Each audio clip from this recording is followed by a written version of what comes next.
एक दूसरे के उल्टा चलते हो, वहां चाहे कितनी भी संपत्ति रखी हो, स्वयं लक्ष्मी जी आकर के विराजमान हो जाएं, वो घर एक नरक के समान बताया है। नरकम किम गृहमेवति। और जिस घर में पति पत्नी के विचारों में समानता है, एक दूसरे के विचार मेल खाते हैं, वहां पर चाहे लाख गरीबी क्यों न हो, वो घर स्वर्ग के समान बताया है। स्वर्ग से तुलना की है उस घर की। हो जहाँ सुमति तहाँ संपत्ति नाना, जहाँ सुमति तहाँ संपत्ति नाना, जहाँ कुमति तहाँ विपत्ति निदाना। श्री राम जय राम, जय जय राम, श्री राम जय राम, जय जय राम।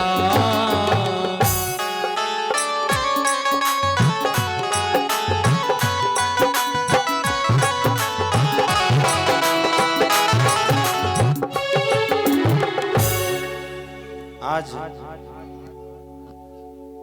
नारद जी कहने लगे कि जब मैंने ग्रस्तों के यहाँ पर ये विडंबना देखी, ये स्थिति देखी, तो मैं बड़ा दुखी हुआ। अब कहाँ जाऊं, बड़ा दुखी बैठा था।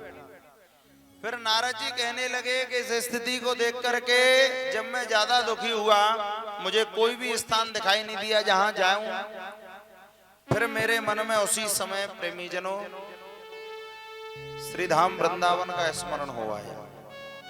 कहते हैं कि मेरे मन में ऐसा भाव आया कि संसार में कहीं मुझे शांति मिले न मिले, लेकिन वृंदावन में अवश्य शांति मिलेगी जहां गोविंद ने अपनी लीला की है। ऐसा विचार करके और मैं सर्वस्व छोड़ करके उसी समय वृंदावन की ओर चला आया। बोल वृंदावन धाम की जय हो। जैसे ही मैं वृंदावन आया तो वृंदावन आकर के मैंने एक विचित्र दृश्य देखा। यमुना के किनारे पर एक तरुणी बैठी, एक स्त्री बैठी है। उसकी गोद में सिर रख करके दो वृद्ध पुरुष लेटे हुए बेहोश पड़े हैं। उस स्त्री के चारों ओर सैकड़ों स्त्रियां खड़ी हैं जो उसकी सेवा कर रही हैं। कोई पंखा जल रही है, कोई जल पिला रही है। मेरे मन में भाव आया कि मैं चल करके इस स्त्री, और वो स्त्री रो रही थी। नारद जी कहते हैं कि मेरे मन में ये भाव आया कि चल करके पूछूं कि इस स्त्री को क्या कष्ट है। जैसे ही उस स्त्री की ओर में चला, उसी समय मुझे ध्यान आया कि नीति इस बात को कहती है कि एक समझदार पुरुष को, एक विद्वान पुरुष को बिना बुलाए स्त्रियों के मामले में बीच में नहीं पड़ना चाहिए। ऐसा सोच करके मैं उसी समय लौट आया। नारद जी कहते हैं कि मैं जैसे ही लौटा तो आज उस स्त्री ने करुण स्वर में आवाज लगाई कि भो भो साधो क्षणम तिष्ठ मच्चिंतामपि नाशय। साधु, क्षण भर के लिए रुक जाइए, मेरी चिंता को नष्ट करें। नारद जी कहने लगे, मैं आया उस स्त्री से पूछा कि देवी पहले अपना परिचय दो कि तुम हो कौन। तो स्त्री कहती है, परिचय बताऊं मैं कौन हूं कि अहम भक्ति रीति ख्याता इमौ मे तनयौ मतौ ज्ञान वैराग्य ना मानो काल योगे न जर्जरौ। मेरा नाम है भक्ति। ये जो दोनों वृद्ध पड़े हैं, ये वृद्ध पुरुष कोई और नहीं, मेरे ही दो पुत्र हैं, ज्ञान और वैराग्य। मैं द्रविड़ देश में उत्पन्न हुई, कर्नाटक में बड़ी हुई। उत्पन्ना द्रविणे देशे वृद्धिम कर्नाटके गता। क्वचन क्वचन महाराष्ट्र आदि कुछ प्रदेशों में बड़ी सम्मानित रही। गुजरात आदि कुछ प्रदेशों में पाखंडियों ने मुझे खंडित किया है। मेरे दोनों पुत्र जब खंडित हुए, वृद्ध हो गए, मैं बड़ी दुखी हुई। अब मैं सोचने लगी कि अब मैं कहां जाऊं। उसी समय मुझे वृंदावन का स्मरण हो आया, और जैसे ही मैं वृंदावन आई तो वृंदावनम पुनः प्राप्य नवीने व स्वरूपिणी। वृंदावन आते ही मैं तो नव युवती हो गई, लेकिन मेरे दोनों पुत्र वृद्ध हो गए। वृंदावन में भक्ति आज भी प्रेमी जनों नव युवती होकर के भ्रमण करता है। दोनों पुत्र वृद्ध हो गए।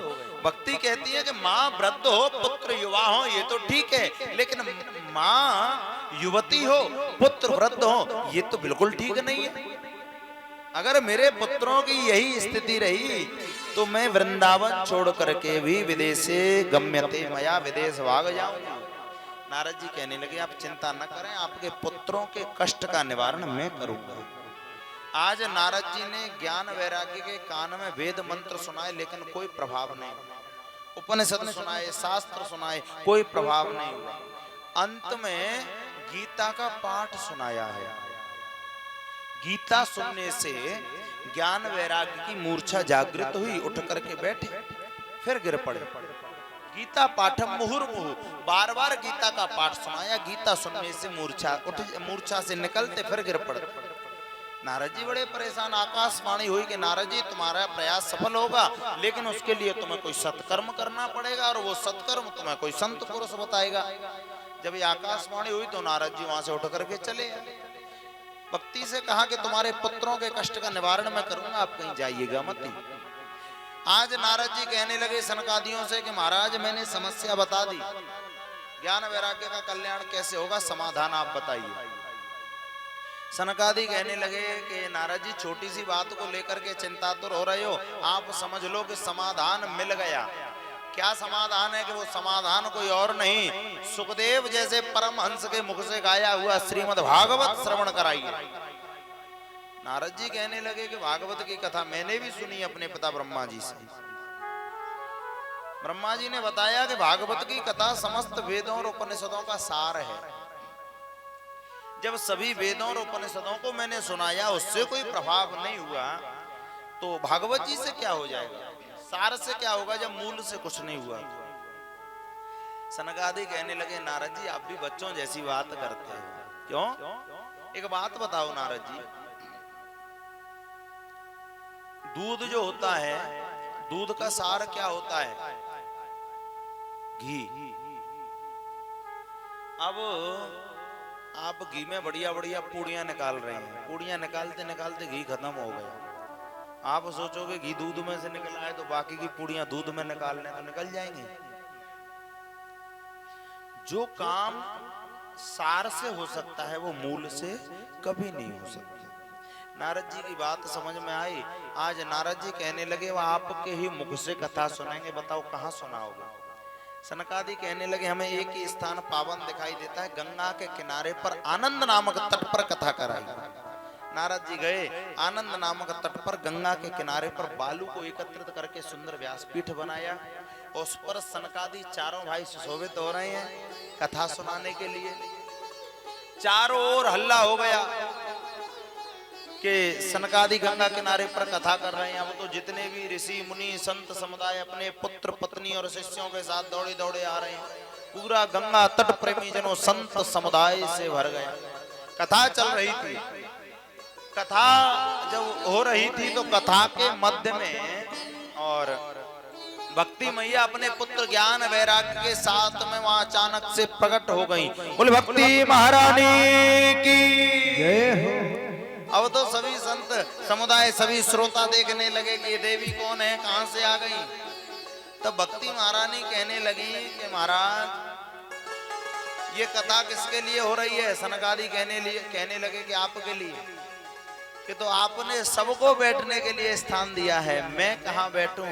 क्योंकि गंगा किनारे पर कोई स्थान नहीं था जहां भक्ति मैया बैठ पाए, पूरा भरा हुआ था। मेरे बैठने का स्थान कौन सा है, मैं कहाँ बैठूं? तो सनकादि कहने लगे देवी आपको स्थान तो हम बैठने के लिए देंगे, लेकिन वचन दो कि हम जहां कहेंगे वहां तुम्हें बैठना पड़ेगा। भक्ति महारानी कहने लगी आप बताइए भगवान, वहीं बैठे। तो सनकादि कहते हैं कि देवी आज के बाद जहां कहीं भी भगवान की कथा हो और कथा में जो भी भक्त कथा सुनने के लिए कथा पंडाल में बैठे हो, उन भक्तों के हृदय में जाकर के आप बैठ जाइए। तब से भक्ति महारानी भक्तों के हृदय में आकर के बैठ जाती है। भगवान भक्त के हृदय में झांक करके देखते हैं। जैसे कोई खाली मकान होता है प्रेमी जनों तो उस पर कब्जा करने का मन होता है, और मकान जब भरा हुआ होता है तो कोई नहीं सोचता कि इसमें कब्जा कर लिया जाए। प्रेम से बोलो राधे राधे। भगवान भी भक्त के हृदय में झांक करके देखेंगे कि भक्त के हृदय में काम, क्रोध, लोभ, मोह, ईर्ष्या, छल, कपट, द्वेष बड़ी भारी लंबी सेना भरी पड़ी है, तुरंत लौट पड़ते हैं। हाउस बोले हमारे लिए कोई जगह नहीं है। लेकिन जब भगवान देखते हैं कि भक्त का हृदय एकदम से खाली है और उसमें भगवान की प्रियतमा भक्ति महारानी बैठी हैं, तो भगवान भी उस हृदय में आकर के विराजमान हो जाते। बोले भक्त वत्सल भगवान की जय हो। आज प्रेमी जनों, जब वहां सनकादियों ने कथा की है तो कथा के अंत में बड़ा ही दिव्य और भव्य अलौकिक संकीर्तन हुआ। कीर्तन के 3 भाग होते हैं, गायन, वादन और नृत्य। गाना बजाना और नाचना। वहां गाने बजाने वाले बहुत थे लेकिन नाचने वाला कोई नहीं था। तो भक्ति महारानी अपने पुत्र ज्ञान वैराग्य के साथ में ताता थैया करके नृत्य करने लगी और बड़े आनंद के साथ में सभी उस कीर्तन का आनंद लेते हैं। आइए हम और आप भी एक भजन के माध्यम से आनंद लेते हुए चलेंगे। बोले भक्ति महारानी की जय हो। ओ सांवली सूरत पे मोहन जय हो। दिल दीवाना हो गया। सांवली सूरत पे मोहन दिल दीवाना हो गया। दिल दीवाना हो गया मेरा, दिल दीवाना हो गया। दिल दीवाना हो गया मेरा, दिल दीवाना हो गया। सांवली सूरत पे मोहन दिल दीवाना हो गया। ओ सांवली सूरत पे मोहन दिल दीवाना हो गया।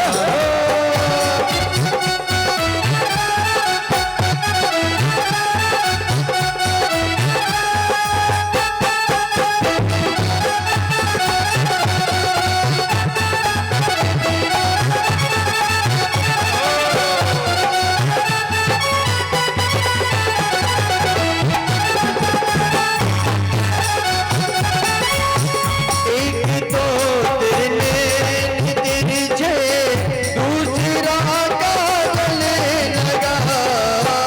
एक तो तेरे तिरछे, दूसरा काजल लगा। एक तो तेरे तिरछे, दूसरा काजल लगा। एक तो तेरे तिरछे, दूसरा काजल लगा। तीसरा नजरे मिलाना दिल दीवाना हो गया। सांवरी सूरत पे मोहन दिल दीवाना हो गया।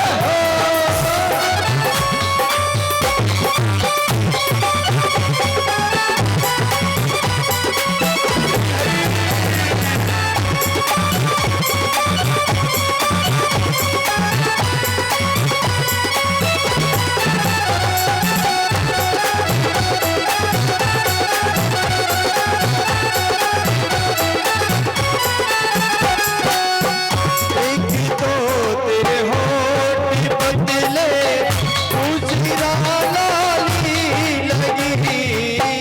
एक तो तेरे होठ पतले, दूसरा लाली लगी। तीसरा तेरा मुस्कुराना दिल दीवाना हो गया। सांवरी सूरत पे मोहन दिल दीवाना हो गया।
लीलाधरणी सरकार की जय हो। जय जय श्री राधेश्याम।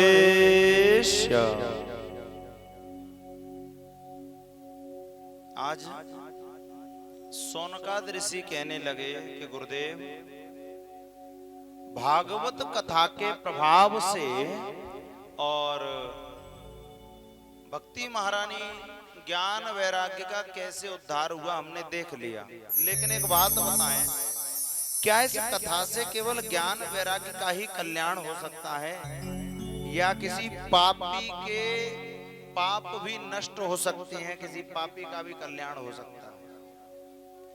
और यदि पापी तर सकते हैं तो कैसे कैसे पापी तर सकते हैं, ये भी हमें बताएं। तो आज सूत जी महाराज कहते हैं कि ऋषियों, कैसे कैसे पापी तर सकते हैं, हम इस प्रश्न को ही नष्ट कर देते हैं। हम तो कहते हैं किसी व्यक्ति ने अपने जीवन में पाप कर्मों के अलावा कोई दूसरा कर्म ही न किया हो, जीते जी एक बार भी भागवत की कथा न सुन पाए, मरने के बाद प्रेत योनि में जाकर के भी यदि कथा सुन ले तो उसका उद्धार हो जाएगा। सोनकाद ऋषि कहने लगे कि महाराज, मरने के बाद प्रेत योनि में जाकर के सुनने से उद्धार हो जाएगा, बात कुछ समझ नहीं आती। क्या ऐसा इतिहास में पहले कभी हुआ है? कहने लगे कि अब हम तुम्हें इतिहास की ही कथा सुनाते हैं, सुनो। एक बार की बात है, एक तुंगभद्रा नाम की नदी के किनारे पर आत्मदेव नाम के ब्राह्मण रहते थे। आत्मदेव नाम के जो ब्राह्मण हैं बड़े विद्वान हैं। इनकी पत्नी का नाम है धुंधुली। ब्राह्मण देवता बड़े विद्वान, बड़े सुशील, बड़े मनस्वी हैं, बड़े तेजस्वी हैं। इनको अपने जीवन में सब प्रकार के सुख हैं, भगवान की पूरी कृपा है, सारे सुख थे। लेकिन एक ही बात का दुख था कि इनको कोई पुत्र नहीं। अब इनकी जो पत्नी है उसका नाम है प्रेमीजनो धुंधुली, जिसको हमेशा धुंधला धुंधला दिखाई देता है। धुंधले धुंधले का मतलब है कि कोई भी बात कहो तो उसका स्पष्टीकरण नहीं कर पाता। पंडित जी महाराज जितने विद्वान हैं, इनकी पत्नी उतनी ही ज्यादा क्रूर है। आत्मदेव जी कहते पूर्व दिशा की ओर चलेंगे तो धुंधुली कहती कि नहीं, हम तो पश्चिम की ओर जाएंगे, हमेशा उल्टा चलते। ऐसी आदत थी प्रेमी जनों धुंधुली की कि जब तक अड़ोसी पड़ोसियों से लाठी चार्ज नहीं कर लेती तब तक तो इसका भोजन हजम ना हो। प्रेम से बोलो राधे राधे। एक दिन की बात है, ब्राह्मण देवता, इनको पुत्र नहीं था, गाय भी ला करके बांधी, वो भी बांझ रह गई, तुलसी भी लगाते घर में सूख जाती। एक दिन पुत्र के वियोग में इतने दुखी हुए कि आत्महत्या करने के लिए जंगल में चले गए। जंगल में गए, एक वृक्ष के नीचे बैठ करके ब्राह्मण देवता रो रहे थे। उसी समय एक सन्यासी आए। सन्यासी कहने लगे, कथम रोदसि विप्रत्वम काते चिंता बलियसी। हे ब्राह्मण, तू क्यों रोता है? कौन सी चिंता ऐसी बलवती है जिसको लेकर के तू रो रहा है, जिसके कारण रुदन कर रहा है? तो ब्राह्मण देवता कहने लगे, महाराज, मैं इसलिए रो रहा हूं क्योंकि मुझे कोई पुत्र नहीं। मैं आत्महत्या करने के लिए आया हूं, पुत्र न होने के कारण। सन्यासी कहने लगे, अरे ब्राह्मण देवता, तू तो एक जन्म के लिए रोता है, मैंने तेरी मस्तिष्क रेखाएं देख ली, तुझे 7 जन्मों तक पुत्र का योग नहीं है। अब तो ब्राह्मण देवता और रोने लगे, महाराज, मैं मरने इसलिए आया था कि इस जन्म में पुत्र नहीं है, अगले जन्म में होगा, लेकिन 7 जन्मों तक पुत्र का योग नहीं। अब तो रुदन करने लगे, पांव पकड़ लिए सन्यासी के। महाराज, मैं मानता हूं कि मेरे भाग्य में संतान नहीं है, लेकिन मैं ये भी जानता हूं कि एक संत का आशीर्वाद किसी भी व्यक्ति का भाग्य बदल सकता है। आप मुझे आशीर्वाद दीजिए कि मुझे संतान हो। सन्यासी कहने लगे कि जब तेरे भाग्य में ही संतान नहीं है तो मैं आशीर्वाद कहां से दे दूं। ब्राह्मण देवता पैर पकड़ करके कहने लगे कि महाराज, यदि आप मुझे आशीर्वाद नहीं देंगे तो आपके सामने जो पत्थर पड़ा हुआ है इस पर सर पटक पटक करके मैं अपने प्राण त्याग दूंगा। ब्रह्म हत्या का दोष आपको लगेगा, नहीं तो आशीर्वाद दीजिए। सन्यासी संकोच में पड़ गए, क्या करूं। आज सन्यासी ने अपने झोले में हाथ डाला, एक फल निकाला, फल निकाल करके ब्राह्मण को दिया। लो ये फल ले जाकर के अपनी पत्नी को खिला देना और तुम्हें बड़ा ही गुणवान पुत्र होगा। अब तो उस फल को लेकर के ब्राह्मण देवता चले आए। कुछ संत ऐसा बताते हैं कि सन्यासी ने ये जो फल दिया, फल दे करके सन्यासी चले गए। थोड़ी दूर जाकर के सन्यासी ने अपने शरीर को त्याग दिया, सूक्ष्म रूप लेकर के फल में प्रवेश कर गए। इस फल को खाने से जो पुत्र हुआ वो यही सन्यासी थे। प्रेम से बोलो राधे राधे। फल को लेकर के आज आए आत्मदेव जी, अपनी पत्नी को दिया कि देवी इस फल को तुम खा लेना, इसको खाने से तुम्हें पुत्र होगा। ऐसा एक सन्यासी ने वरदान दिया है। फल को देकर के चले गए। अब ध्यान दें, सन्यासी ने कहा था कि फल ले जाकर के अपनी पत्नी को खिला देना, और ब्राह्मण देवता ने क्या किया, फल लिया, अपनी पत्नी को दे दिया, देवी अपने आप खा लेना। पूरी बात नहीं सुनी। अब तो धुंधुली उस फल को लेकर के बैठी है, क्योंकि धुंधुली हमेशा उल्टा चलती थी ब्राह्मण देवता से, हमेशा विपरीत सोचती, नकारात्मक सोच रखती। फल को लेकर के उदास बैठी है, क्या करूं, फल खाऊं कि नहीं खाऊं। बहन आई, छोटी बहन, कहने लगी धुंधुली से, अरे बहन तू उदास क्यों बैठी है। धुंधुली कहने लगी, ब्राह्मण देवता मुझे फल दे करके चले गए हैं, कहा है कि फल खाऊंगी तो पुत्र होगा। कि तो अच्छी बात है, तुझे कोई पुत्र नहीं है, फल खा ले। धुंधुली कहने लगी, मैं इस फल को नहीं खाना चाहता। क्यों? धुंधुली बोली कि बहन एक बात बता, अगर मैंने फल खा भी लिया, फल खाने के बाद मुझे पुत्र होगा या पुत्री होगी, इस बात की कोई गारंटी तो है नहीं। अब अगर पुत्री हुई तो ससुराल चली जाएगी, और पुत्र हुआ भी तो बड़े होकर के सेवा करेगा या नहीं करेगा, क्या गारंटी है बताओ। इसलिए मैं फल नहीं खाना चाहता। धुंधुली कहने लगी, अरे इतनी ही बात नहीं है, अभी और बताऊं क्या क्या दिक्कत आएंगी। अगर मैंने फल खा लिया तो फल खाने के बाद में मैं गर्भवती हो जाऊंगी, और गर्भावस्था में एक स्त्री को कितना कष्ट भोगना पड़ता है तुझे पता है। धुंधुली कहती है, यदि मैंने फल खा लिया तो फल खाने के बाद में स्वल्प भक्षम, सबसे पहले तो मेरा आहार कम हो जाएगा, पूरा भोजन नहीं कर पाऊंगा। और अगर आहार कम हो गया तो ततो शक्तिर, उससे मेरे शरीर की शक्ति कम हो जाएगी। अब शरीर कमजोर हो जाएगा तो गृह कार्य कथम भवेत, घर के काम काज कौन करेगा। अब घर के काम करने के लिए ननद को बुलाना पड़ेगा, और वो कितना चोरी करके ले जाएगी, क्या गारंटी है। प्रेम से बोलो राधे राधे।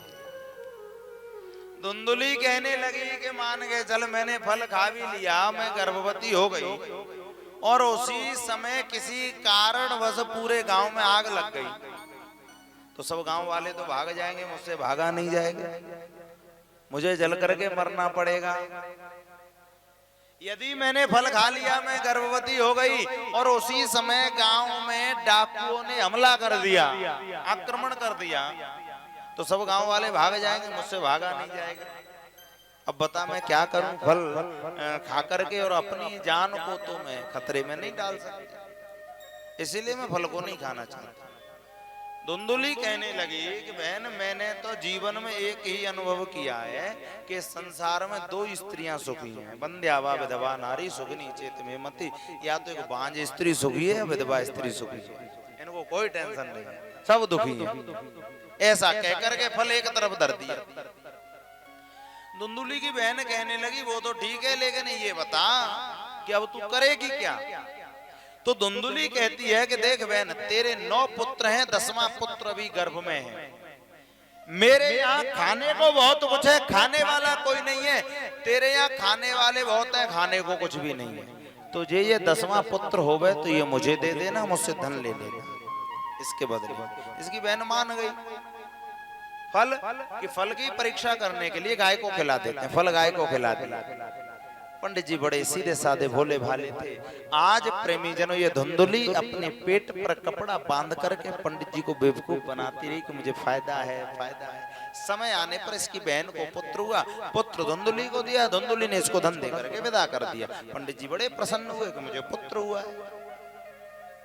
अब तो जिस गाय को फल खिलाया था 3 महीने बाद उस गाय ने भी सर्वांग सुंदर पुत्र को जन्म दिया।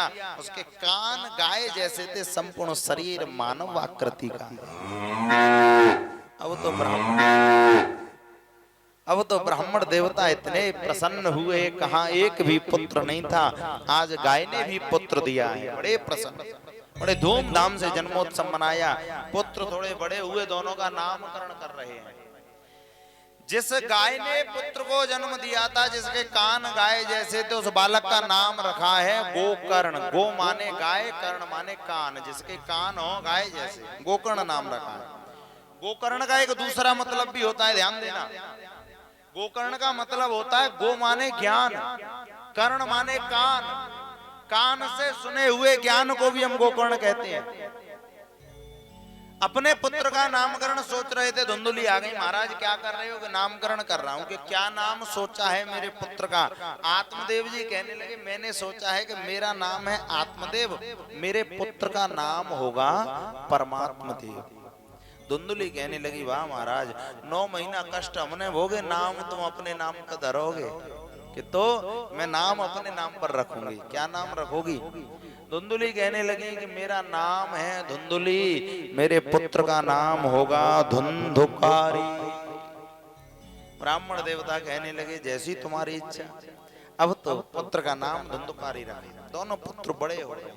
जैसा जिस बालक का नाम होता है, जैसे नाम से बचपन से उसे पुकारा जाता है, नाम के अनुरूप प्रेमी जनों पुत्र में गुण आते हैं, नाम के अनुरूप गुण उत्पन्न होते हैं।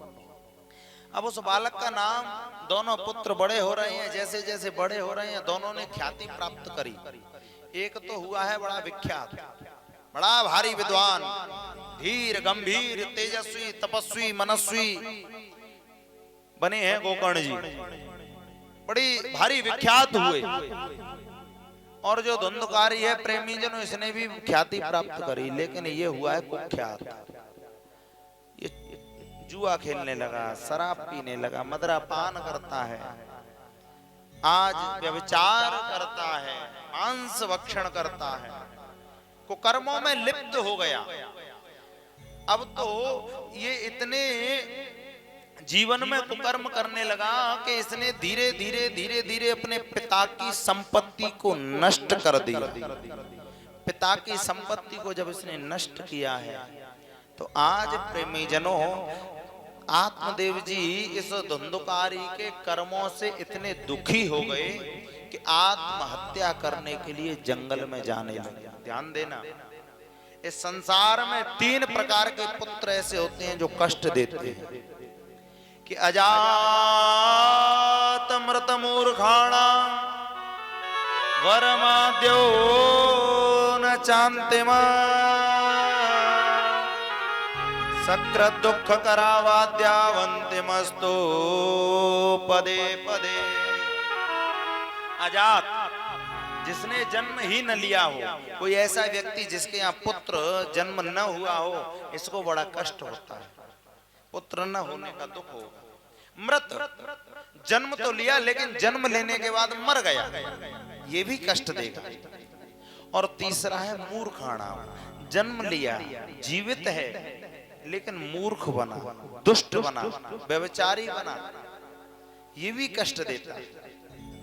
अच्छा, इन तीनों पुत्रों में पहले बताए गए जो 2 पुत्र हैं, जिसने जन्म ही न लिया या जन्म लेकर मर गया, वो फिर भी ठीक है, क्योंकि उनकी कभी कभी कमी महसूस होगी, कभी कभी कष्ट देंगे। लेकिन ये प्रेमी जनों जो दुष्ट बना है, कुकर्मों में लिप्त हो गया है, मूर्ख बना है, दुष्ट वृत्ति है इसकी। ये तो वंत मस्तु पदे पदे, पग पग पर कष्ट देगा, हर क्षण पर कष्ट देगा, आपको चैन से भोजन भी न करने देगा। प्रेम से बोलो राधे राधे। आज अपने पुत्र के कुकर्मों से दुखी होकर के जब आत्मदेव जी आत्महत्या करने के लिए गए, जाने लगे, तो आगे गोकर्ण जी मिले। कहिए पिताजी कहाँ जा रहे हो? आत्मदेव जी कहने लगे कि आत्महत्या करने जा रहा हूँ। क्यों? क्योंकि मेरा पुत्र बड़ा ही कुकर्मी है, पुत्र के कुकर्मों के कारण मैं आत्महत्या करने के लिए जा रहा हूँ। गोकर्ण जी कहने लगे पिताजी ध्यान करो, आप उस दिन भी मरने जा रहे थे कि मुझे पुत्र नहीं है, आज फिर मरने जा रहे हो कि पुत्र क्यों है? कहते हैं कि पिताजी ये संसार एक दुख रूपी कुआं है। हम सोचते हैं कि ऐसा करेंगे तो सुख मिलेगा, ऐसा करेंगे तो सुख मिलेगा, ऐसा करेंगे तो सुख मिलेगा, लेकिन इस संसार में सुख कहीं है ही नहीं। सुख कहीं है तो वो केवल अपने अंदर। लगता है हमको कि सामने वाला सुखी है, उसको लगेगा कि दूसरा सुखी है, लेकिन सुखी कहते हैं कि दीन कहे धनवान सुखी, धनवान कहे सुख राजा कुंभारी, और राजा कहे महाराज सुखी, महाराज कहे सुख इंद्र कुंभारी, इंद्र कहे चतुरानन को सुख, और ब्रह्मा कहे सुख विष्णु कुंभारी। दासम दास मलूक कहे, हरि भजन बिना सब जग दुखियारी, हरि भजन बिना सब जग दुखिया।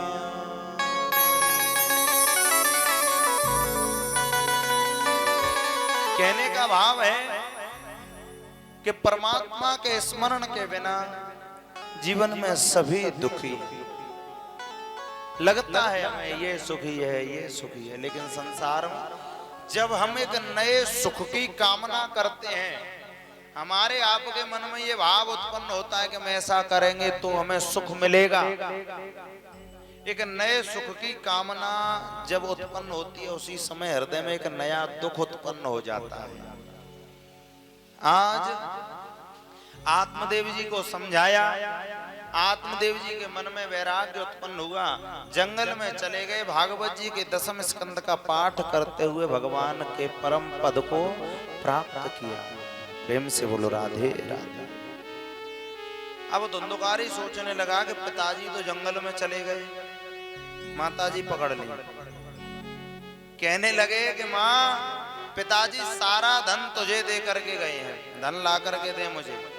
धुंधली कहने लगी बेटा मेरे पास में बचोई कहाँ है, तूने सब तो बेच दिया, और तो और भोजन बनाने के बर्तन तक तूने बेच दिए, मैं तुझे धन कहां से ला करके दूं? धुंधुकारी कहने लगा कि अगर तू मुझे धन नहीं देगी तो मैं जलती हुई लकड़ी से तुझे मारूंगा। धुंधुली घबरा गई, दुष्ट है निश्चित मारेगा। रात्रि में सो रही थी, नींद नहीं आई, भयभीत हो गई। भय इतना व्याप्त हुआ इसके हृदय में कि रात्रि में उठ करके गई, गांव के बाहर एक कुआं था, उसमें कूद गई और आत्महत्या कर ली। अब गोकर्ण जी सोचने लगे कि पिताजी जंगल में चले गए, माताजी ने आत्महत्या कर ली, अब ये धुंधुकारी हमारो नंबर ले बैगो। तो कहने लगे भैया जी हम तो तीर्थ यात्रा करने जा रहे हैं। धुंधुकारी कहने लगा रोका किसने है, चले जाइए। अब तो गोकर्ण जी तीर्थ यात्रा करने के लिए चले गए। धुंधुकारी का अकेला मन नहीं लगा घर में, इसने आज अपने घर में प्रेमीजनों 5 वैश्याओं को ला करके रखा है। वैश्याओं को केवल धन से प्रेम होता है, उनके धन की पूर्ति करने के लिए चोरी करने लगा, डाका डालने लगा। आज राजघराने में चोरी करके लाया, बहुत बड़ी चोरी करके लाया है राजघराने से। आज ये वैश्याओं को धन दिया, वैश्याएं सोचने लगी कि ये राजघराने में चोरी करता है, किसी दिन पकड़ा जाएगा, इसकी पिटाई होगी तो हमारा भी नाम लेगा और इसके संग में हमें भी जेल की हवा खानी पड़ेगी। धन पर्याप्त हो गया हमारे पास, इसका काम तमाम करके हम चलती हैं। ऐसा विचार करके आज धुंधकारी को मदिरा पिलाई, सुला दिया, सोते हुए को पलंग से बांध दिया। एक वेश्या गई, फांसी का फंदा बना करके लाई, धुंधकारी के गले में डाल करके मारने लगी। धुंधकारी चिल्लाने लगा, बचाओ बचाओ। तब तक एक वेश्या गई, जलते हुए अंगारे लाई, इस धुंधकारी के मुंह में जलते हुए अंगारे ठूस ठूस करके भर दिए। तड़प तड़प करके धुंधकारी ने प्राण त्याग दिए। आज इन वेश्याओं ने गड्ढा खोद करके धुंधकारी को गाड़ दिया और धन को आपस में बांट करके चली गई। गोकर्ण जी को पता चला कि धुंधकारी की मृत्यु हो गई तो गया में जाकर के पिंडदान किया। एक दिन की बात है, रात्रि का समय था। गोकर्ण जी अपने गांव आए, रात में किसी को जगाना उचित नहीं समझा, अपने घर में गए, कोने में थोड़ी सी जगह साफ करी, अपना आसन लगाया और उस पर विश्राम कर रहे थे। जैसे ही विश्राम करने लगे तो गोकर्ण जी ने देखा कि इनके पास में एक छोटा सा बालक आया और आकर के रो रहा है। गोकर्ण जी ने पूछा, तुम कौन हो? तो देखते देखते आज वो बालक प्रेमी जनों बकरा बन गया, गधा बन गया, भैंसा बन गया। गोकर्ण जी एक क्षण के लिए सहम गए। विद्वान है, धीर है, संभल कर बैठे, कौन हो तुम? उसने कोई जवाब नहीं दिया। आज गोकर्ण जी ने कमंडलू में से जल लिया, अभिमंत्रित करके छींटे मारे, बोलने की सामर्थ्य आई। तो आज अपना परिचय देते हुए वो प्रेत कहता है कि अहम भ्राता त्वदीयोस्मि द्वंद्वकारी नामत स्वकीये नैव दोषेण ब्रह्मत्वं नासितम मया। कहते हैं कि मुझे नहीं पहचाना, मैं तुम्हारा भाई हूं धुंधकारी। अरे अपने ही पाप कर्मों के कारण मैंने अपने ब्राह्मणत्व को नष्ट कर लिया और महाप्रेत बना। गोकर्ण जी कहने लगे, मैंने तो गया में जाकर तुम्हारा श्राद्ध किया था, क्या तुम्हारी मुक्ति नहीं हुई? धुंधकारी कहने लगा, भैया मैं कोई छोटा मोटा पापी थोड़ी हूँ जो गया में श्राद्ध करने से मेरी मुक्ति हो जाएगी। मैं इतना बड़ा पापी हूँ कि गया श्राद्ध सते नापी। आपने तो एक श्राद्ध किया है, तुम गया में जाकर के 100 श्राद्ध करोगे फिर भी मुक्तिर में न भविष्यति, मेरी मुक्ति संभव नहीं है। इतना बड़ा पापी कि फिर तुम्हारी मुक्ति कैसे होगी? धुंधकारी कहने लगा, आप विद्वान हैं, आप जानो कैसे मुक्ति होगी, आप ही कुछ उपाय करिए। गोकर्ण जी कहने लगे, अभी आप चले जाओ, सवेरे कुछ उपाय देखते हैं। धुंधकारी चले गए। रात में गोकर्ण जी को नींद नहीं आई। सवेरे नित्य कर्म से निवृत्त होकर के गांव वालों से पूछा कि मेरे भाई की मुक्ति कैसे होगी। किसी गांव वाले ने कोई जवाब नहीं दिया। तब गोकर्ण जी ने आज सूर्य की उपासना की। सूर्य से उपासना जब की है तो सूर्य की गति रुक गई। आज सूर्य भगवान से पूछा तो सूर्य नारायण ने बताया कि श्रीमद् भागवतान मुक्ति सप्ताहम वाचनम कुरु। श्रीमद् भागवत का कथा श्रवण कराइए, उसी से तुम्हारे भाई की मुक्ति हो पाई। अब तो गोकर्ण जी ने प्रेमी जनों उसी समय और गांव में आषाढ़ के महीने में बड़ा सुंदर भागवत महापुराण का भव्य आयोजन किया। आज उस कथा के प्रभाव, जब भागवत जी का आयोजन किया, सभी गांव वाले कथा सुनने के लिए बैठे हैं। ध्यान देना, गोकर्ण जी आकर के भी विराजमान हुए। धुंधकारी जब आए कथा सुनने के लिए तो सूक्ष्म स्वरूप है, वायु स्वरूप, जहां भी बैठते जिधर की हवा चलती उड़ा करके ले जाती। बैठ नहीं पाए कथा सुनने के लिए। धुंधकारी सोचने लगे, कहाँ बैठूं, कहाँ बैठ करके कथा श्रवण करूं। धुंधकारी ने देखा कि वहां पर प्रेमी जनों के 7 ग्रंथि का 7 गांठ का बांस गड़ा हुआ था।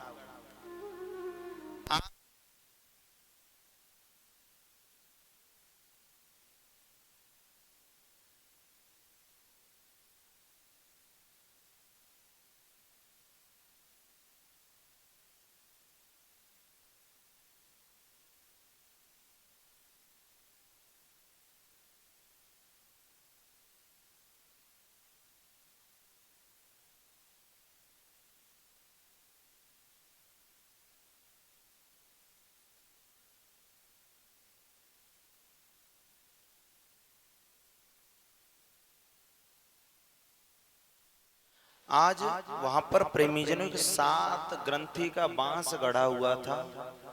आज धुंधकारी और सूक्ष्म रूप लेकर के बांस की पहली ग्रंथि में जाकर के बैठ गए।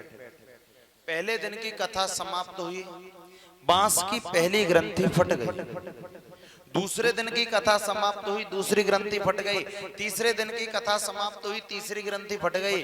आज धीरे धीरे जैसे ही 7वें दिन की कथा समाप्त हुई, 7 ग्रंथियां एक एक करके फट गईं। उसमें से प्रेमीजनों दिव्य रूप धरो जाता तुलसी धाम मंडित, दिव्य रूप धारण करके एक महापुरुष प्रकट हुआ। तुलसी माला पहने हुए, पीत वस्त्र धारण किए। गोकर्ण जी उससे पूछने लगे कि तुम कौन हो? तो वो महापुरुष हंसने लगा, कहने लगा कि भैया मुझे नहीं पहचाना, मैं तुम्हारा वही भाई हूं धुंधकारी। कि धन्या भागवती वार्ता प्रेत पीड़ा विनाशिनी, सप्ताहोपि तथा धन्या कृष्ण लोक फलप्रद। कहते हैं कि धन्य है ये भागवत की कथा जो प्रेत पीड़ा जैसी महापीड़ा से मुक्ति प्रदान करती है। ये सप्ताह वाचन इतना धन्य है, इसका जितना गुणगान किया जाए उतना कम है, क्योंकि ये स्वयं कृष्ण लोक फलप्रद, कृष्ण लोक की प्राप्ति कराता है। जिस व्यक्ति ने अपने जीवन में प्रेमीजनों भागवत की कथा को श्रवण नहीं किया, वो व्यक्ति अपने जीवन में श्वास लेता हुआ मुर्दे के समान है, एक पशु के समान है, चांडाल के समान है। हजारों गालियां दी गई सनकादियों के द्वारा। सनकादि कहते हैं कि ऐसा हम नहीं कहते, ऐसा देव समाज कहता है। देवता कहते हैं कि जब हम अमृत का कलश लेकर के आए तब हमें कथा सुनने को नहीं मिली, और यहाँ जब मानवों को कथा सुनने का अधिकार है फिर भी इस पावन लाभ को प्राप्त नहीं करते, तो ऐसे मनुष्य का जीवन पशु की भांति। अब जब भागवत जी की महिमा गा ही रहे थे धुंधकारी जी, उसी समय भगवान के पार्षद आए विमान लेकर के। उस विमान में जैसे ही धुंधकारी बैठने लगे तो गोकर्ण जी ने रोका कि ठहरो। पार्षदों से कहने लगे एक बात बताओ, कथा तो सबरे गांव वालों ने सुनी है, फिर विमान एक ही क्यों आया है? सबके लिए अलग अलग क्यों नहीं आया? फल में तुमने अंतर क्यों किया? तो भगवान के पार्षद कहने लगे कि महाराज श्रवण से विभेदेन फल भेदोत्र संस्थित, श्रवण भेद के कारण फल में भेद हुआ। क्योंकि कथा जो सुनते हैं, कथा सुनने वाले को क्या कहते हैं? श्रोता, और कथा कहने वाले को वक्ता। तो श्रोता 3 प्रकार के होते हैं, ध्यान देना। एक तो होते हैं सोता, एक होते हैं सरोता, और एक होते हैं प्रेमीजन श्रोता। सोता उसे कहते हैं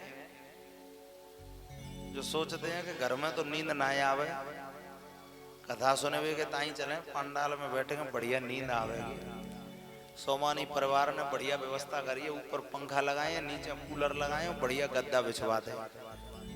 प्रेम से बोलो राधे राधे। अब इतनी व्यवस्था करी है तो एक बार जोरदार तालियां बजाने के लिए। एक तो होते हैं सोता, सोचते हैं कि चलो सोएंगे बैठ कर। अच्छा, दूसरे होते हैं सरोता।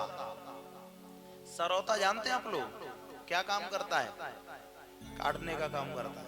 कुछ लोग ऐसे ही होते हैं, वो भी काटने के लिए आते हैं, सोचते हैं घर में तो नहीं कटता है, चलो पंडाल में समय काटे आवे। प्रेम से बोलो राधे राधे। और तीसरे होते हैं श्रोता, जो निविद्यासन पूर्वक नियम पूर्वक कथा सुनते हैं, इनकी मुक्ति होती है। आज गोकर्ण जी कहने लगे कि इसका मतलब है कि हम अगली बार कथा सुने और सभी नियम पूर्वक कथा सुने तो क्या सबकी मुक्ति होगी? सबके लिए विमान आएंगे कि जरूर आएंगे। आज गोकर्ण जी ने पुनः कथा की है, सभी गांव वालों ने कथा सुनी। गांव वाले कहने लगे कि अगर इस बार चूक गए तो जीवन पर्यंत फिर चूकते ही रह जाएंगे। सबने नियम पूर्वक कथा सुनी। जितने श्रोता थे उतने विमान आए, स्वयं भगवान आए, गोकर्ण जी को अपने गले से लगा लिया कि हे गोकर्ण, तू तो आज स्वयं मेरे समान हो गया है। और आज गोकर्ण जी सभी गांव वालों को लेकर के भगवान के धाम को गए हैं। बोले गोकर्ण जी महाराज की जय हो। जय जय श्री राधे श्याम। अच्छा एक बात बताओ, ये जो अभी आपको हमने कथा सुनाई है गोकर्ण जी की धुंधुकारी की, ये कथा पहले कौन कौन ने सुनी है? सबने सुन रखी है। आपको पता है ये जो कथा है आत्मदेव जी की, ये किसी आत्मदेव की कथा नहीं है। आत्मदेव कोई और नहीं था, हम और आप सभी आत्मदेव हैं। ध्यान देना, कथा का मतलब क्या है। तुंगभद्रा नदी के किनारे पर आत्मदेव जी रहते हैं। तुंगभद्रा कहते हैं, तुंग माने होता है श्रेष्ठ और भद्र यानी कल्याण। भद्र कहते हैं संस्कृत में कल्याण, श्रेष्ठ कल्याण कहते हैं, श्रेष्ठ कल्याण तुंगभद्रा को। तुंगभद्रा नदी श्रेष्ठ कल्याण को प्रदान करने वाली नदी, ये कोई और नहीं मानव शरीर है। इसके द्वारा प्रेमीजनों हम परमात्मा को पा सकते हैं, कल्याण कर सकते हैं। आत्मदेव जी जहां रहते हैं, आत्मदेव कहते हैं आत्मा नाम दीप्यते इति आत्मदेव, जो आत्मा में रमण करता है, शरीर में जो आत्मा रमण करती है। हम और आप सभी आत्मदेव हैं, तुंगभद्रा नदी के किनारे पर रहते हैं। अब ध्यान दें, पत्नी का नाम क्या था आत्मदेव जी की? धुंधुली, जिसको हमेशा धुंधला धुंधला दिखाई देता, कभी स्पष्ट देख ही न पाती। ये धुंधुली जो आत्मदेव जी की पत्नी है, ये धुंधुली कोई और नहीं, आपकी और हमारी बुद्धि ही धुंधुली है, जिसे हमेशा धुंधला धुंधला ही दिखाई देता है। सांसारिक विषय भोगों से कभी निकलने नहीं देती है, बुद्धि के वशीभूत हो जाते हैं। मालिक हैं बुद्धि के, लेकिन गुलाम बन जाते हैं, हमेशा सांसारिक क्रियाओं में फंसाए रखते हैं। आत्मदेव जी परेशान थे, आत्महत्या करने के लिए जंगल में गए। क्यों? क्योंकि इनको पुत्र नहीं था।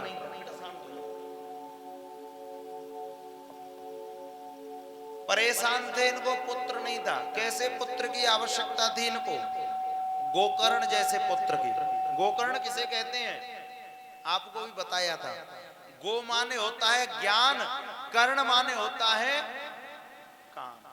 कान से सुने हुए ज्ञान को ही हम गोकर्ण कहते हैं। ये आत्मदेव जी इतने परेशान थे कि आत्महत्या करने के लिए जंगल में गए।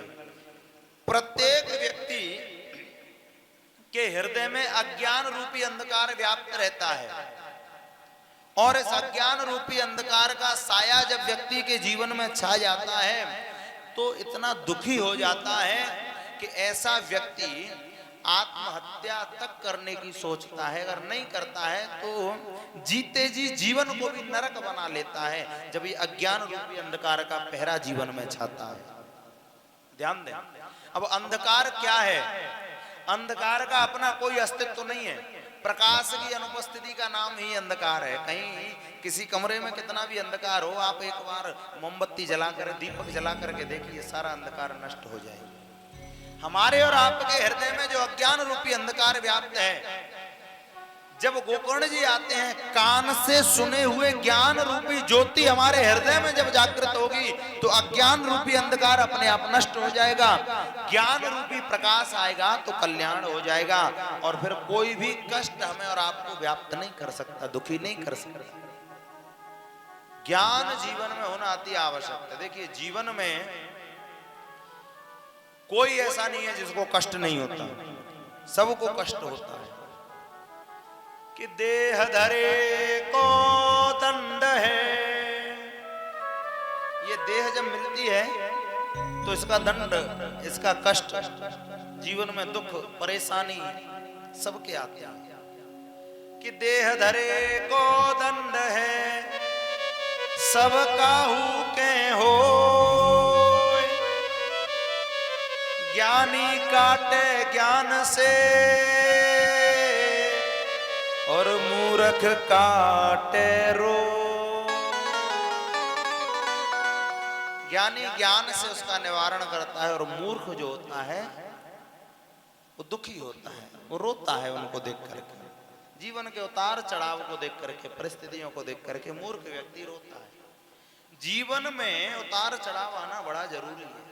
सुख और दुख दो पहिए हैं जीवन की गाड़ी, दोनों ही आने भी चाहिए, कभी एक जैसी व्यवस्था नहीं रहनी चाहिए। उतार चढ़ाव बहुत जरूरी है। अच्छा, उतार चढ़ाव नहीं आते तो पता है, आपने देखा होगा हॉस्पिटल में एक मशीन लगी होती है ईसीजी की, और मरीज की जो लाइन चलती है जब तक ऊपर नीचे होती रहती है तब तक तो ठीक है, और जैसे ही सीधी हो गई तो प्रेम से बोलो राधे।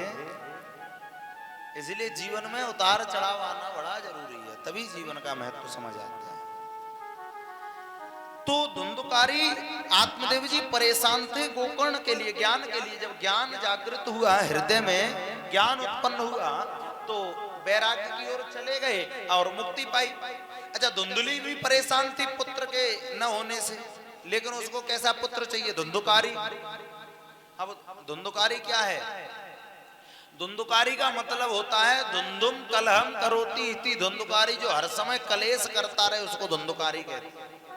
जो हमारे और आपके समाज में आज भी प्रेमीजनों मौजूद होते हैं, हर समय कलेश करते रहेंगे, खुद करेंगे, आपके लिए क्लेश उत्पन्न करेंगे, माता पिता के लिए क्लेश उत्पन्न करेंगे, न चैन से खुद प्रेमीजनों खाएंगे, न किसी को चैन से रहने देंगे। ये होते हैं धुंधुकारी। धुंधुम कलहम करोति। जब बुद्धि की हम सुनते हैं, आत्मा में ज्ञान रूपी प्रकाश प्रकाशित न करके हम बुद्धि के गुलाम हो जाते हैं। धुंधुली है बुद्धि, बुद्धि के गुलाम हो जाते हैं। बुद्धि जो कहती है वही करते हैं, बुद्धि का ही अनुसरण करते रहते हैं। तब प्रेमीजनों जो उत्पत्ति होती है पुत्र की, वो होती है धुंधुकारी। जीवन में ये क्लेश उत्पन्न कराती रहती है, क्लेशों में फंसा देती है। इनसे बाहर निकल करके गोकर्ण को स्वीकारना पड़ता है। ये इस कथा का महत्व है। बाकी आत्मदेव प्रेमीजनों ऐसा नहीं है किसी आपने कथा सुन ली और हो गई। देखिए कथा का मतलब क्या होता है? आप लोगों ने पान खाया है जीवन में? पान कौन कौन है खाया हो, मुझे बताओ। पान जब बनता है तो उसमें क्या लगाया जाता है? कथा। और बिना कथा के पान में आनंद ना आवे। इसी प्रकार जीवन में प्रेमीजनों कथा होती है, और जब तक जीवन में कथा नहीं सुनेंगे, कथा सुनने का मतलब ये नहीं कहानी सुनी प्रसाद ले घर चले गए, इसको जीवन में धारण करेंगे तब जाकर के जीवन का आनंद आता है। अब यहां पर प्रेमीजनों गोकर्ण जी को लेकर के आज भगवान अपने धाम को गए। यहां शौनकादि ऋषियों ने सूत जी से एक और प्रश्न किया, अंतिम प्रश्न, कि महाराज ये बताइए इस कथा को सुनने का विधान क्या है? कथा किस प्रकार से सुनी जाती है, इसका विधान भी बताइए। कहने लगे सुनो, सबसे पहली बात आती है कि यदि कोई व्यक्ति, सबसे पहली बात आती है मुहूर्त की। यदि कोई व्यक्ति किसी विशेष कामना को लेकर के कथा कराता है तो उसके लिए सुंदर मुहूर्त दिखवाए। यदि निष्काम भाव से कथा की जाती है तो उसमें मुहूर्त की कोई आवश्यकता नहीं। अब दूसरी बात आती है कि कथा के लिए सुंदर व्यासपीठ होना चाहिए। देखिए बड़े सौभाग्य की बात है, संत भगवान आज हमारे और आपके मध्य पधारे हैं। जोरदार तालियां बजाएंगे। बड़ा सुंदर भाव है। संतों का आगमन हो गया, समझ लो आयोजन सफल हुआ। प्रेम से बोलो राधे राधे। कि आग लगी आकाश में और झरझर गिरे अंगार, संत न होते इस जगत में तो जल मरता संसार। संतन के संग लाग रे तेरी अच्छी बनेगी। संतन के संग लाग रे तेरी अच्छी बनेगी। संतन के संग लाग रे तेरी अच्छी बनेगी। संतन के संग लाग रे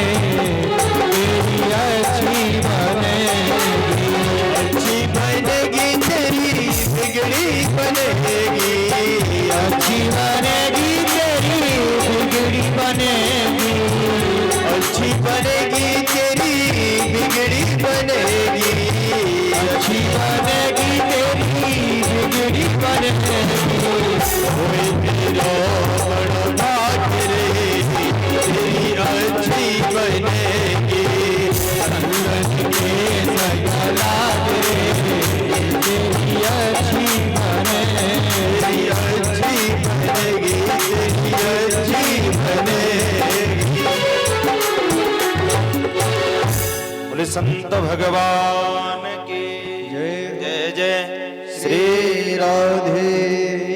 देखिए प्रेमी जनों, केवल कुछ क्षण की कथा और है, आरती की ओर चलते हैं और प्रसाद लेकर गीत है। ज्यादा समय नहीं, केवल 5 मिनट का समय और है कथा को।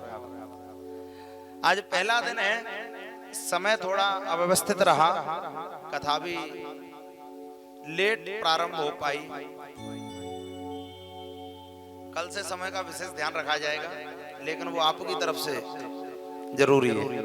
आप नहीं आए समय से तो कथा फिर लेट होगी। प्रेम से बोलो राधे राधे। आज यहाँ कहते हैं कि भागवत कथा के लिए सुंदर व्यासपीठ होना चाहिए। कथा सुनाने वाला व्यासपीठ पर आसीन ब्राह्मण पुरुष वक्ता होना चाहिए। कथा जब होती है तो वक्ता के भी कुछ लक्षण हैं। विवेक प्रधान हो जिसका, ऐसा वक्ता होना चाहिए। वेद शास्त्रों में माहिर होना चाहिए, गंभीर होना चाहिए, धैर्यवान होना चाहिए। वक्ता के भी लक्षण बताएं। कथा में आकर के आप लोग बैठ सके, कथा सुनने के लिए आप लोग तो बैठ गए कथा पंडाल में, लेकिन कथा को भी आपके अंदर बैठा सके, ये वक्ता के अंदर लक्षण होना चाहिए। ये वक्ता की विशेषता होनी चाहिए। क्योंकि आप कथा में आकर के बैठ गए और कथा आपके अंदर नहीं बैठी, तो आपका कथा में बैठने का क्या मतलब है? प्रेम से बोलो राधे। इसके बाद में भागवत जी के सभी श्लोकों का पाठ यहाँ संभव नहीं है, इसलिए मूल पाठ होना चाहिए। ब्राह्मण देवता मूल पाठ करते हैं। जाप भी होना चाहिए, जापक ब्राह्मण जाप करें। सभी जो देवी देवता यहाँ विराजमान हैं, सभी देवताओं का षोडशोपचार से नित्य पूजन होना चाहिए। जैसे आपके घरों में कोई आयोजन होता है तो आपके अतिथि आते हैं, रिश्तेदार आते हैं, तो उनकी व्यवस्था करते हैं कि नहीं करते? सारी भोजन की, ठहरने की, स्नान आदि की। ऐसे ही जब ये आयोजन हो रहा है तो सभी देवी देवताओं को यहाँ विराजमान किया हुआ है, चौकियों बाजोट। नित्य इनका षोडशोपचार से पूजन होना चाहिए, नित्य यज्ञ होना चाहिए। सबसे बड़ी बात, जहां प्रेमीजनों भागवत जी विराजमान रहती हैं, गोविंद विराजमान रहते हैं, वो स्थान स्वयं श्रीधाम वृंदावन बन जाता है। अच्छा ये बताओ, वृंदावन कौन कौन गया हुआ है? वृंदावन की परिक्रमा कौन कौन ने करी है? वृंदावन गिरिराज जी की नहीं, वृंदावन की नहीं करी। भागवत जी जहां विराजमान होती है, व्यास मंच बनता है, वो स्वयं श्रीधाम वृंदावन का स्वरूप हो जाता है। और प्रेमीजनों, इस व्यास पीठ की परिक्रमा करने का वही फल होता है जो फल स्वयं श्रीधाम वृंदावन की परिक्रमा करने का होता है। इसलिए नित्य व्यास पीठ की परिक्रमा करें, जितनी हो सके। 108 परिक्रमा करें।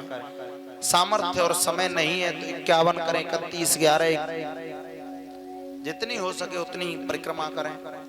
इसके बाद बात आती है अब कथा के लिए भोजन की। कथा सुनने के लिए बात आती है विशेष भोजन की। तो देखिए, भागवत की कथा प्रेमीजनों वैसे तो उपवास रख करके सुननी चाहिए। अब कछु लोग सोच रहे होंगे कि महाराज जी अगर उपवास की कहोगे तो कथा छोड़ देंगे पर भोजन ना छोड़ेंगे। प्रेम से बोलो राधे राधे। तो अगर भोजन छोड़ने में दिक्कत है, कोई बात नहीं, एक टाइम भोजन करो, लेकिन कथा सुनने के लिए जरूर आओ। सोचेंगे कि याऊ में परेशानी है, इसमें भी परेशानी है प्रेमी जनों, तो 2 टाइम भोजन करो, कोई आपत्ति नहीं। उसमें भी दिक्कत आती है तो हम तो कहते हैं भले ही 5 टाइम भोजन करो। आप कहोगे कि कथा के बीच में भोजन की व्यवस्था हो जाए तो सोमानी परिवार से बोल देंगे, कर देंगे व्यवस्था। लेकिन कथा सुनने के लिए जरूर आओ। ऐसा मत करो कि घर पर भोजन किया और सोते रह गए। ध्यान देना, क्योंकि भोजन में नशा होता है, अन्न में बड़ा नशा होता है, ये नींद देगा। भोजन किया, सोते रह गए। देखिए, अगर सोना भी हो तो यहाँ पर आकर के सोइएगा। हम आपको सोने के लिए भी आमंत्रित करते हैं। शायद घर पे इतनी अच्छी नींद ना भी आवे, यहाँ पे अगर आकर के सोगे तो बढ़िया तो गद्दे पड़े हैं, पंखा कूलर लगे हैं, लाइट चली जाएगी, जनरेटर लगाए हो। और सबसे बड़ी बात, वृंदावन से चल करके बड़े सुंदर बड़े प्यारे प्यारे भजन गाने के लिए हमारे धर्मेंद्र ब्रजवासी जी इतने सुंदर सुंदर भजनों के माध्यम से आपको लोरियां सुनाएंगे कि और प्यारी नींद आएगी। इसलिए सोना भी हो पंडाल में आकर के सोइएगा। पता है क्यों? अगर आप पंडाल में आकर के सोगे 7 दिन तक, ध्यान देना, तो 7 दिन में कोई न कोई एक बात आपके कानों में ऐसी अवश्य पड़ जाएगी जिसको सुन करके आप जाग जाओगे। और जीवन में प्रेमी जनों यदि एक बार जाग गए तो दोबारा कभी सोगे नहीं, क्योंकि सो तो हम और आप वैसे भी रहे हैं कि मोह निशा जग सोव निहारा, मोह रूपी रात्रि में हम और आप वैसे भी सो रहे हैं, इसलिए आपको सोने के लिए आमंत्रित किया जाता है। प्रेम से बोलो राधे। इसके बाद देखिए, वैसे तो बहुत सारे नियम बताए हैं। क्रोध न करें, भूमि पर शयन करें, पत्रावली में भोजन करें, ब्रह्मचर्य का पालन करें, नखरों छेदन न करें, बहुत सारे नियम बताए हैं। लेकिन जितने हो सके उतने नियमों का पालन करें और भगवान की कथा बड़े भाव के साथ सुने। प्रेम से बोलो राधे राधे। जिन माताओं बहनाओं ने कलश उठाए हैं वो नित्य अपने कलशों में थोड़ा थोड़ा जल डालते रहें, कलश सूखने नहीं चाहिए। सभी प्रयास करें। नित्य यज्ञ हुआ करेगा सवेरे, समय 8:30 का है, हवन का 8:30 बजे, 8:30 बजे समय रखा है हवन। जितने हो सके उतने सभी लोग यज्ञ में सम्मिलित हों और सभी कथा के लिए भी समय का विशेष ध्यान रखें। कथा का समय क्या रखा है? 12 बजे से, तो सभी समय का विशेष ध्यान रखें। 12 बजे से 4 बजे का समय है और ऐसा विचार मन में रखते हुए कि स्वयं प्रेमी जनों भागवत जी की जो कथा है समय से आवे। कथा से पूर्व नित्य यहाँ पर आपको और हनुमान जी को याद करते हुए हनुमान चालीसा हमारे संगीत वाले करते हैं, तो सभी हनुमान चालीसा के समय आए और हनुमान चालीसा का सुमधुर गायन सभी करें साथ। इसके बाद वहां पर बड़ा ही दिव्य भव्य अलौकिक संकीर्तन हुआ था, जिसमें प्रहलाद स्तारधारी तरलगत तया चोद्धव कांस्यधारी। प्रहलाद जी आज करताल बजा रहे हैं, उद्धव जी मृदंग बजा रहे हैं, देवर्षि नारद वीणा वादन कर रहे हैं। राग करतार जुनोभूत। अर्जुन बड़े अच्छे संगीतकार हैं, वो राग अलापने लगे। इंद्रोवादीन मृदंगम, इंद्र मृदंग बजा रहे हैं। अब सनकादियों से गाने बजाना तो कुछ आता नहीं, इसलिए बीच बीच में जय हो करके सबका उत्साह वर्धन कर। वहां ना गाने बजाने वाले बहुत थे, नाचने वाला कोई नहीं था, तो स्वयं भक्ति महारानी प्रकट हुई, ताता थैया करके ज्ञान वैराग्य के साथ में नृत्य करने लगी। आइए एक प्यारे से अंतिम भजन के साथ में और उसके बाद आरती की ओर चलेंगे। एक भजन के माध्यम से हम भी सनकादियों के साथ में आनंद लेते हुए चलेंगे। प्रेम से बोलो राधे राधे। हो तेरे रंग में रंगा हर जमाना मिले, तेरे रंग में रंगा हर जमाना मिले। मैं जहाँ भी मैं जहाँ भी मैं जहाँ भी तेरे रंग में रंगा हर जमाना मिले, तेरे रंग में रंगा हर जमाना मिले।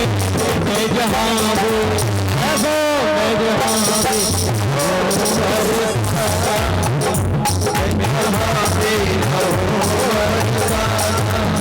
हरि बोल।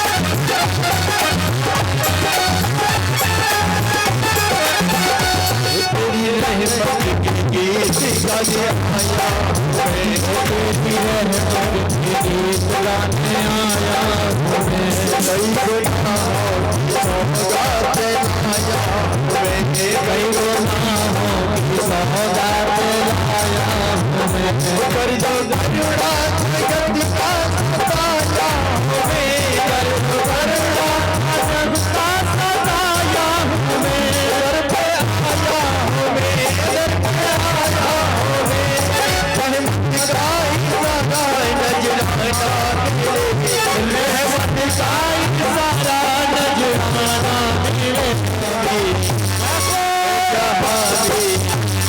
मैं जहाँ भी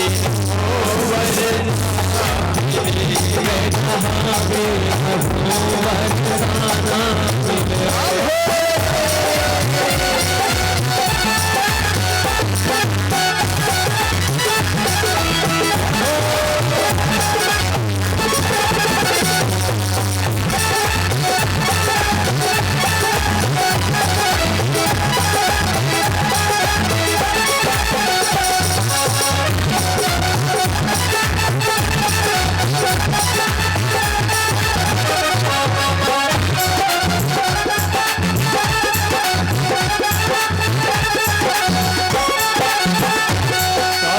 जग में तेरा ही तो एक नूर है सारे जग में तेरा ही तो एक नूर है सारे जग में तेरा ही तो एक नूर है सारे जग में तेरा ही तो एक नूर है मेरा गाना भी तुझसे ही मशहूर है मेरा गाना भी तुझसे ही मशहूर है बड़ी किस्मत है वो जो तुझसे दूर है बड़ी किस्मत है वो जो तुझसे दूर है तुझसे दूर है तुझसे दूर है तेरे नाम की कहानी मस्ताना मिलेगी तेरे नाम की कहानी मस्ताना